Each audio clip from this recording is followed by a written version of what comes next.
Bonjour à tous, ça fait beaucoup trop longtemps. Certains se demandaient même si j'étais encore vivant, tandis que d'autres, magno-ludoviciens, me voyaient errer comme ça, tel un zombie près du Panthéon. Matrixé par des matrices, des endomorphismes, d'autres joies des mathématiques. Mais bref, du coup je reviens d'entre les morts et je suis là pour vous conter les périples de la MP étoile. Donc après un while où j'ai dû perdre à peu près 3 décibels de voix, tellement j'ai crié, je pense que j'ai jamais eu une extinction de voix aussi forte de ma vie, littéralement. On est rentré joyeusement en spé et la claque qu'on s'est prise. En maths par exemple, notre prof a distribué des exercices des mines en nous disant, je cite, qu'il s'agit de bons petits exercices d'application du cours pour se familiariser avec les notions, avant de nous donner à foison des exercices d'oraux d'école en 1 à 3 lettres à trivialiser de manière industrielle. Pour que vous compreniez le niveau du truc, dites-vous que l'année dernière, si vous vous souvenez, j'avais parlé à un moment d'un DS qui était le DS le plus dur de l'année et qui étudiait la probabilité que 2 nombres pris au hasard soient premiers entre eux. À l'époque, j'avais dit que ce DS faisait à peu près une trentaine de questions et était vraiment dur. Dites-vous qu'on l'a eu un moment sur un exercice d'euro central, il me semble, sauf que c'était réduit à 2 questions. Alors c'était pas exactement le même cas, là c'était plus le cas fini, mais il suffisait de rajouter une 3e petite question pour partir sur le cas infini, ce qui est peut-être un peu brutal quand même. Arrivent ensuite nos premiers DS et DM, par exemple un joyeux Maths C ENS 2021, traitant des notions tout aussi intuitives que des décourbes ou des réseaux d'un plan, ou encore un sujet de leak sur les formes symplectiques qui domptent des structures complexes dignes des plus grands scénarios BDSM. En bref, plein de trucs qui sont vraiment intéressants, pour le coup j'ai kiffé dompter des structures complexes, me jugez pas. Par exemple là on est en train d'attaquer le chapitre de la topologie et je kiffe trop, c'est incroyable comme domaine. Manipuler des boules dans tous les sens, ça, quel plaisir. Pour résumer en gros, très gros même le principe, il s'agit de généraliser le concept de limite de suite, par exemple de continuité de fonction, à des objets quelconques comme des polynômes, justement des suites, des fonctions. Et d'autre part à étudier des objets géométriques et regarder par exemple s'ils ont des trous, ou de voir si on peut tracer dessus des chemins pour relier 2 points entre eux par exemple. Alors les exercices sont assez déroutants au début, on sait pas trop par où commencer, mais si tu arrives à te représenter et à faire des dessins pour imager la situation, c'est toujours extrêmement satisfaisant derrière de résoudre l'exercice quand t'as compris le truc. Même si la palme de l'exercice le plus chelou est remis à cet exercice de colle qui me demandait quand on prend un agriculteur qui a 2 n plus un mouton, et qu'on suppose que dès qu'on enlève un mouton de ce groupe, on peut former 2 paquets de n moutons distincts ayant la même masse, les 2 paquets, derrière il fallait montrer que tous les moutons avaient une même masse qui peut paraître relativement intuitif quand on regarde les cas simples à 4 ou 5 moutons, mais derrière à démontrer, tu sais pas du tout par où passer, sachant qu'à la base on te donnait un exercice d'arithmétique, et finalement tu t'en sors plutôt bien avec des PGCD, seulement dans le cas où les masses sont entières, et sinon dès que tu passes sur des masses réelles, faut passer par des matrices, des inversions de trucs et tout, et ça devient le bordel. Et même si je me suis pas trop mal débrouillé sur l'exercice, c'est vraiment très perturbant quand tu t'attends à une colle d'arithmétique et qu'on te parle d'agriculteur dès le début. Pour le coup, je pense que je partirai vraiment jamais, mais jamais de la vie en BCPST. À ce propos, pour ceux qui sont en sup ou juste tout simplement ceux qui ont du mal à commencer les exercices, qui savent pas trop par où commencer, j'ai été contacté par l'excellent youtubeur Olgen Math en finesse. Pour ceux qui connaissent pas, c'est un ancien prof de prépa qui publie sur sa chaîne YouTube des vidéos de maths, notamment sur la prépa, sur les démonstrations par exemple de théorèmes, les théorèmes les plus fondamentaux comme Bolzano-Weierstrass, comme j'avais déjà parlé une fois. Sur un fond vraiment esthétique, il décortique le pourquoi du comment, de pourquoi, qu'est-ce que c'est que ce bordel, pourquoi on pose cet epsilon ici et pas là. Du coup, il a créé récemment la formation Daedalus Fekit, pardonnez mon accent latin très douteux, et qui développe avec le même état d'esprit que la chaîne une méthode pour attaquer les exercices, surtout quand on sait pas trop par où commencer, et aussi derrière sur comment on peut le plus tirer profit des exercices qu'on a déjà résolus. Résolus, je sais pas. Pour le coup, j'ai pu vraiment tester la formation par moi-même, et même si les exercices sont plus tournés vers le sup ou fin de lycée par exemple, j'ai quand même déjà pu mettre les mots sur la manière dont je me faisais moi-même les exercices et une partie des méthodes que j'appliquais déjà, plus ou moins conscientes, et c'était vraiment rassurant. Et derrière, j'ai quand même pu aussi apprendre pas mal de trucs, donc c'était vraiment cool. En fait, de manière générale, c'est toujours rassurant d'avoir pas une méthode miracle, mais juste avoir un truc sur lequel se reposer quand on doit attaquer un exercice en colle pour pas se sécher pendant 15 minutes en face de son colleur psychopathe, ou juste pour mieux profiter des exercices qu'on a déjà traités, et éviter d'oublier 2 mois après le théorème de Césaro quand on est au concours blanc. Pas du tout du vécu, évidemment. Bref, en fait, si vous aimez l'esprit de sa chaîne, je pense que la formation peut vous plaire. Et à ce propos, j'ai pour vous un code promo de 15 € sur cette formation qui va s'afficher juste ici, où vous avez juste à cliquer dans la description, en haut, je sais pas trop, je vais l'afficher un peu partout pour que vous puissiez vous régaler. Dans tous les cas, je vous recommande vraiment la chaîne d'Olgen parce qu'elle m'a sauvé l'année dernière sur les démonstrations un peu tricky de sup. Bref, donc pour résumer, les maths en spé, c'est un peu comme la Coupe du Monde de rugby, c'est brutal, c'est violent, tu sues énormément. Un point peut faire toute la différence, j'ai toujours la haine, mais ça reste super sympa à vivre, t'apprends plein de nouveaux trucs, tu fais plein de nouvelles rencontres, bref, c'est cool. cool. Est-ce que c'était vraiment une bonne métaphore? Je sais pas, je pense que je deviens moins bon en métaphore en spé. Mais toc toc toc toc toc, qui voilà la physique de spé. Waouh waouh waouh waouh waouh waouh waouh, comment je devrais vous le décrire? C'est un peu comme se faire passer dessus par un rouleau compresseur à répétition, ou même activer le mode hardcore sur un jeu From Software, les yeux bandés avec les remixes IA de Caris un peu chelou dans la tête.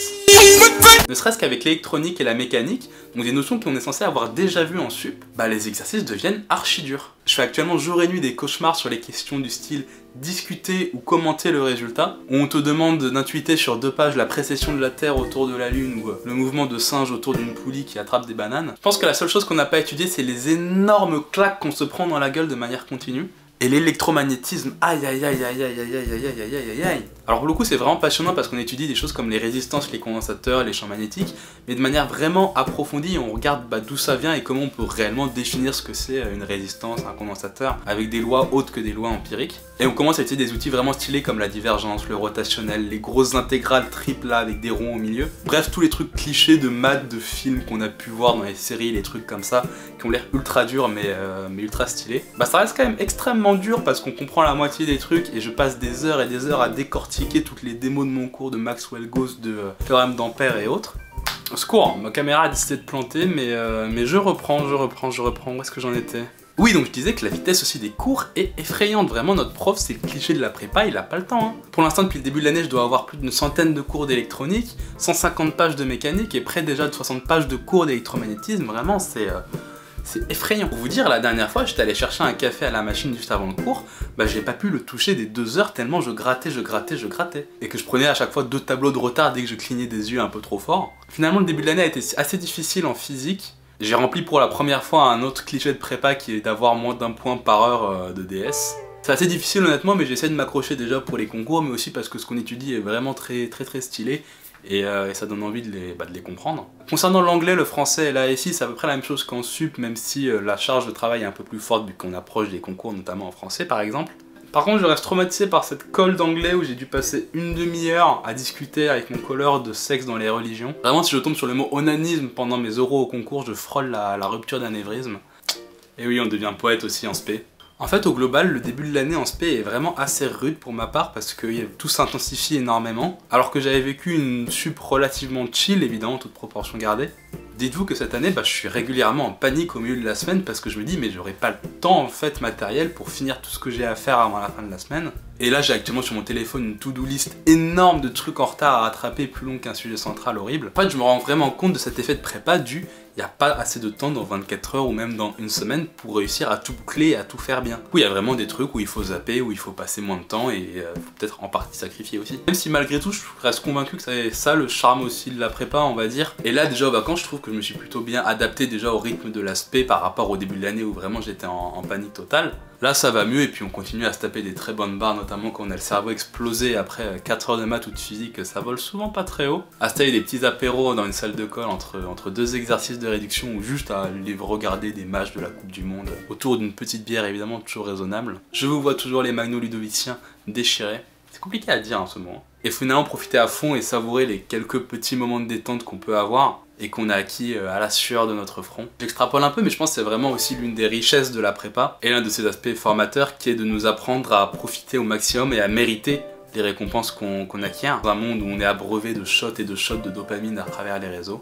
Un peu dans le même style, j'ai entendu récemment l'anecdote d'un entraîneur de commando à qui on demandait si c'était pas trop difficile pour ses élèves d'être privés comme ça de confort à être terrés dans des trous pleins de boue et d'insectes pendant plusieurs jours. Il a répondu à un truc que je trouve vraiment très juste qui est on les prive pas de confort mais en fait on leur donne le confort car on leur apprend la chance que c'est de dormir dans un bon lit ou d'avoir juste une douche chaude. À savourer les choses simples et aussi à les mériter et pas tout pour acquis. C'est un truc je pense qu'on peut aussi retrouver évidemment dans un contexte totalement différent et vraiment avec une méthode totalement différente. C'est des choses que j'avais déjà dit en première année mais je pense qu'ils s'intensifient vraiment en deuxième année. Et ça a beau être stressant et parfois même un peu déprimant de lutter comme ça et d'essayer de surmonter des obstacles peuvent paraître impossibles, mais c'est ce qui fait aussi la richesse de la prépa. Et d'un autre côté, on étudie des concepts qui sont vraiment passionnants. Il y a aussi la petite satisfaction de se dire qu'après 4 heures de DS horrible, t'as réussi à pondre un truc à peu près correct sur un sujet XENS. Donc même si j'ai probablement l'air actuellement d'un zombie matrixé par les maths et la physique, que la prépa c'est extrêmement difficile, que ce soit pour ceux qui rentrent en sup à différents degrés ou pour les spé, bah je reste quand même intimement convaincu que c'est ce qui fait le cœur et la richesse de la prépa, et qu'il faut justement derrière s'accrocher pour au mieux en profiter. Et c'est aussi pour ça que